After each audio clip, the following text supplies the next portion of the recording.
हम आर्यवर्त के नवनिर्माण पर चले हैं, तो इस समय राष्ट्र किस ओर बढ़ रहा है? हिंदू राष्ट्र की तरफ पग बढ़ रहे हैं और धीरे धीरे धीरे धीरे हिंदू राष्ट्र की जड़ें मजबूत होती जा रही हैं। और हम क्या चाहते हैं जी? आर्यवर्त चाहते हैं। अच्छा, ये राष्ट्र क्या होता है? राष्ट्र कहते किसको है? राष्ट्र कोई सीमाओं में बंधा हुआ नहीं होता। राष्ट्र की सीमाएं नहीं होती। सीमाएं मतलब बॉर्डर, सीमाएं नहीं होती, ध्यान रखना। तो फिर कहते तो है हमारी सीमा पाकिस्तान तक है, इधर भूटान तक, इधर श्रीलंका तक, इधर बंगाल तक, कहते हैं ना जी, कहते हैं। लेकिन क्या ये सीमाएं बढ़ जाती हैं? बढ़ जाती हैं। जितनी जितनी विचारधारा फैलती जाएगी, आपके राष्ट्र की सीमा भी बढ़ती चली जाएगी। और अगर आपने स्वाध्याय किया होगा इतिहास का, तो आपको पता होना चाहिए मेरा राष्ट्र कहां तक था। अफगानिस्तान, इराक, ईरान, भूटान, बांग्लादेश, पाकिस्तान, ये सब क्या था? अच्छा बोलो, आज है या नहीं? आज क्यों नहीं है? केवल एक ही कारण है, विचारधारा। जितनी जितनी विचारधारा सिमटती चली जाएगी, उतना उतना आपका क्षेत्र भी सिमटता चला जाएगा। इसका मतलब यह हुआ कि राष्ट्र को हम सीमाओं में नहीं बांध सकते। राष्ट्र विचारधारा पर चलता है। आप अपने फैलाइए तो आपका राष्ट्र बढ़ता चला जाएगा। विचारधारा, हिंदू विचारधारा फैलती जा रही है, ये हिंदू राष्ट्र बनता जा रहा है। क्या पता आने वाले समय में बांग्लादेश भी, भूटान भी, श्रीलंका भी, नेपाल भी, ये सारे के सारे दोबारा से इसमें मिल जाएं। ये ताकत होती है विचारधारा में। जितनी ताकत जोर से फैलाओगे, आपकी सीमाएं भी बढ़ती चली जाएंगी। तो राष्ट्र को सीमाओं में नहीं बांध सकते आप। राष्ट्र तो जितनी विचारधारा फैलेगी उतना। अच्छा, इस समय हिंदू राष्ट्र बनने जा रहा है, वैसे तो बन गया है, लेकिन आने वाले समय में हिंदू राष्ट्र बढ़ेगा और सीमाओं को तोड़ करके बढ़ेगा, ये पक्का है। अच्छा ये बताओ, यहां जितने बैठे हैं, इनको हिंदू राष्ट्र चाहिए या आर्य राष्ट्र चाहिए? अब कंफ्यूज हो गए, देखो। अच्छा चलो मैं दूसरी बात बोलता हूं, मुस्लिम राष्ट्र चाहिए या हिंदू राष्ट्र चाहिए? अब तो बोल दो। हाँ, हिंदू राष्ट्र चाहिए। अच्छा, ईसाई राष्ट्र चाहिए या हिंदू राष्ट्र चाहिए? हिंदू राष्ट्र चाहिए। अब तो पक्का हो गया। अच्छा, अब इसमें क्यों कंफ्यूज हो जाते हो? हिंदू राष्ट्र चाहिए या आर्य राष्ट्र चाहिए? अच्छा, आर्य राष्ट्र चाहिए। अच्छा, आर्य राष्ट्र में और हिंदू राष्ट्र में अंतर क्या? राष्ट्र तो मैंने बता दिया, राष्ट्र कुछ नहीं होता। असली क्या चीज है? विचारधारा। असली विचारधारा, एक हिंदू विचारधारा है, एक आर्य विचारधारा है। दोनों में अंतर कितना है? आप हिंदू राष्ट्र बनाना चाहते हो या आर्यवर्त बनाना चाहते हो? यदि अच्छा, मुस्लिम राष्ट्र इसलिए बनाना चाहते हैं क्योंकि आपको पता है हिंदू राष्ट्र अच्छा है मुस्लिम राष्ट्र से, ठीक है। लेकिन आर्य राष्ट्र में और हिंदू राष्ट्र में अंतर क्यों नहीं करना पा रहे हो? क्योंकि आपको अंतर करना आया ही नहीं।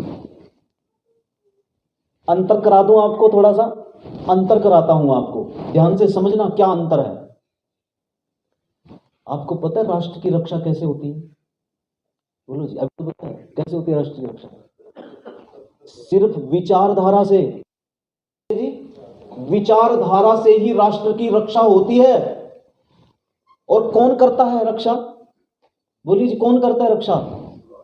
वेद में मंत्र है, कौन कर सकता है रक्षा? मेरे साथ बोलेंगे सभी, कौन कर सकता है रक्षा? वयम राष्ट्रे जागृयामा पुरोहिता, ये शब्द सुने होंगे, बोलेंगे वयम राष्ट्रे जागृयामा पुरोहिता। बोले जी कौन करेंगे रक्षा? पुरोहित करेंगे। कौन करेंगे रक्षा? पुरोहित करेंगे। ये पुरोहित क्या होता है? पुरोहित कहते हैं महापुरुषों को। बोले महापुरुष कौन से? बोले दो प्रकार के होते हैं महापुरुष। महापुरुष दो प्रकार के होते हैं। कौन कौन से? एक तो होते हैं ब्राह्मण और एक होते हैं क्षत्रिय। बोले किससे करेंगे? एक ब्रह्म शक्ति है और एक क्षत्र शक्ति है, इन दोनों से मिलके करेंगे। ऐसे नहीं कर सकते पुरोहित भी, इन दोनों के पास शक्ति होनी चाहिए। कौन सी शक्ति? एक ब्रह्म शक्ति, एक क्षत्र शक्ति। इन दोनों से ही रक्षा संभव है। और जब दोनों रक्षा करेंगे तो इसी से ही होगी। जब जब भी आप कहोगे महाभारत से पहले भी पुरोहित ही थे, और पुरोहित मैंने कहा केवल ब्राह्मण नहीं, क्षत्रिय भी, दोनों मिलकर के। और जब तक महाभारत से पहले पुरोहित रहे, ब्रह्म शक्ति रही, क्षत्र शक्ति रही, जब दोनों रहे तब तक सीमाओं की सुरक्षा रही। लेकिन महाभारत में सारे मारे गए, उसके बाद सीमाएं भी घटती चली गई। इसीलिए राष्ट्र की रक्षा विचारधारा से ही होती है। अब विचारधारा कौन सी लानी है, हिंदू विचारधारा कि आर्य विचारधारा? अच्छा, पहले अंतर तो देख लो। अगर हिंदू विचारधारा ही ठीक हो तब, अच्छा हिंदू विचारधारा है क्या चीज? हिंदू विचारधारा आर्य विचारधारा का बिगड़ा रूप है, अलग नहीं है। जब आर्य विचारधारा बिगड़ी तो हिंदू विचारधारा बन गई। ये क्यों बिगड़ जाती है जी? पुरोहित न होने से, पुरोहितों के न होने से विचारधारा दोषित हो जाती है। कहते हैं दोषित हो जाती है, क्या विचारधारा भी दूषित हो जाती है? हां, विचार भी दूषित हो जाते हैं। कमरा दूषित हो जाता है, कपड़े रोज साफ करते हैं वो भी दूषित हो जाते हैं, शरीर रोज नहाते हैं वो भी दूषित हो जाते हैं। ऐसे विचार भी यदि शोधित करने वाला नहीं है तो विचार भी दूषित हो जाते हैं। और यही हुआ जब शोधित करने वाले पुरोहित मारे गए, ब्राह्मण मारे गए, क्षत्रिय मारे गए, सब युद्ध में स्वाहा हो गए। आर्यों की विचारधारा में जब दोष आए तभी तो हिंदू बने हैं। आपको नाजी दोष कहां आए? मैं बताता हूं, ध्यान से सुनना, महिलाएं बैठी हैं। दोष क्यों नहीं आए? जब आर्य थे, ये हिंदू लोग जब आर्य थे तो यज्ञ किया करते थे, अच्छी अच्छी समिधाओं से, अच्छे अच्छे सुगंधित पदार्थों से यज्ञ किया करते थे। लेकिन जब इनमें बिगाड़ आया तो पशुओं की बलि देने लगे। पशुओं की बलि आर्य नहीं देते थे, हिंदू देने लगे। बोलो जी, दो सुनो, इनका विवाह गुण कर्म स्वभाव देखकर होता था, लेकिन आज धन देख करके होता है। बोलो बिगाड़ आया कि नहीं आया? आर्यों की परंपरा में स्त्री को इतना ऊंचा स्थान दिया जाता था, यही माताओं के संकल्प होते थे। माताएं जो सोचती थी वो करती थी। ये किस परंपरा में था? आर्य परंपरा में। और हिंदू परंपरा में दोष होके क्या हुआ? इतना दोष आया, इतना दोष आया, बेचारी को पति के साथ जिंदा जलना पड़ा। अच्छा बोलो, दोष है कि नहीं? पत्नी को पति के साथ जिंदा जला दिया गया, कितना बड़ा दोष है। कहां आर्यों की परंपरा, इतनी उच्च परंपरा स्त्रियों की, और कहां अग्नि में उसको जीवित जला दिया। स्त्रियों की हालत ये हो गई हिंदू परंपरा में। अब बताइए कौन सी परंपरा ठीक है? हिंदू परंपरा चाहिए कि आर्य परंपरा चाहिए? आर्य विचारधारा चाहिए कि हिंदू परंपरा विचारधारा चाहिए? आप कहोगे सती प्रथा तो हट गई, अब तो हिंदू विचारधारा ठीक है। क्यों जी? अब तो ठीक है। अब तो छोटे छोटे गुड्डे गुड़ियों की शादी भी नहीं करते, पहले तो गोद में ही शादी करते थे। बोले आज तो ये परंपरा नहीं है, आज तो ठीक है, आज तो हिंदू विचारधारा ठीक होगी। आपने कुछ दिन पहले एक बाबा को सुना होगा, यहां बेटियां माताएं बैठी हैं, इतनी गलत बात उसने, हिंदू मत में है, हिंदू विचारधारा में है। जानते हो क्या बोला वो बाबा? लड़कियों को गायत्री मंत्र नहीं बोलना सबसे बड़ा पाप लगेगा, नहीं तो। क्यों जी? ये दोष नहीं है क्या? ये विचारधारा में दोष आज भी है। इसीलिए आर्य विचारधारा चाहिए या हिंदू विचारधारा चाहिए? आर्य विचारधारा चाहिए, क्योंकि आर्य विचारधारा हिंदुओं से दूर नहीं है। बस फर्क इतना है, हिंदुओं की विचारधारा आर्यों की विचारधारा बिगड़ी हुई विचारधारा है, बस, और कुछ नहीं है। इनके अंदर दोष आया बस। और दोष कितना कितना आया? जानते हो ये क्या बोलते हैं अपने आप को? सनातनी बोलते हैं। हम सनातनी हैं, यही बोलते हैं ना। क्या हिंदू सनातनी है?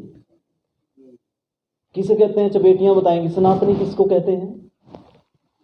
जिसे चेंज नहीं कर सकते उसे सनातन कहते हैं। आर्य विचारधारा को चेंज नहीं कर सकते आप। क्यों? क्योंकि वो वेद की विचारधारा है, चेंज नहीं कर सकते। हाँ, हिंदू वाली विचारधारा को चेंज कर सकते हैं, और किया है। कब कब किया है? सती प्रथा आज नहीं है, बोलो चेंज हुई है नहीं? गुड्डे गुड़ियों का ब्याह नहीं होता, बोलो चेंज हुई या नहीं? जो चेंज हो जाए वो सनातन नहीं। आर्य विचारधारा कभी चेंज नहीं होती, क्योंकि ये वेद की विचारधारा है। वेद के जो नियम है वो सनातन है। और वेद को मानने वाला कौन? आर्य। और हिंदू किसको मानता है? वेद को नहीं मानता है। बहुत सारी चीजें 18 पुराण को मानता है, तुलसीदास को मानता है, कबीरदास को मानता है, तो राष्ट्र की यदि बात करूं तो हिंदू राष्ट्र और आर्य राष्ट्र दोनों में अंतर है। आर्य राष्ट्र जो है वही हम सबकी नींव बनेगा और वही उसी के लिए हम सब ने कार्य करना है, और उस कार्य में सबसे ज्यादा सहयोग यदि किसी का होगा तो वो महिलाओं का ही होता है। महिलाएं चाहे संकल्प यदि ले लें तो निश्चित रूप से परिवार से, वो कहते हैं ना, अगर पूरे राष्ट्र को आर्यवर्त बनाना हो तो बोलो जी क्या करना पड़ेगा? बोले जी अगर पूरे देश को आर्यवर्त बनाना है तो प्रांत को आर्य बनाना पड़ेगा। बोलेगा जी प्रांत जानते हो, जैसे हरियाणा, अगर प्रांत बनाना है तो आपको जिला बनाना पड़ेगा। बोले अगर जिला बनाना है तो आपको अपना ब्लॉक बनाना पड़ेगा। बोले जी ब्लॉक बनाना है तो आपको अपना गांव बनाना पड़ेगा, और अगर अपना गांव बनाना है ना तो अपना परिवार बनाना पड़ेगा, और यदि परिवार बनाना है तो अपने आप बनना पड़ेगा। अच्छा, सबसे छोटी इकाई पे पहुंच गए हम। अगर हम दूसरे को नहीं बना सकते, कम से कम अपने आप तो बन जाएं।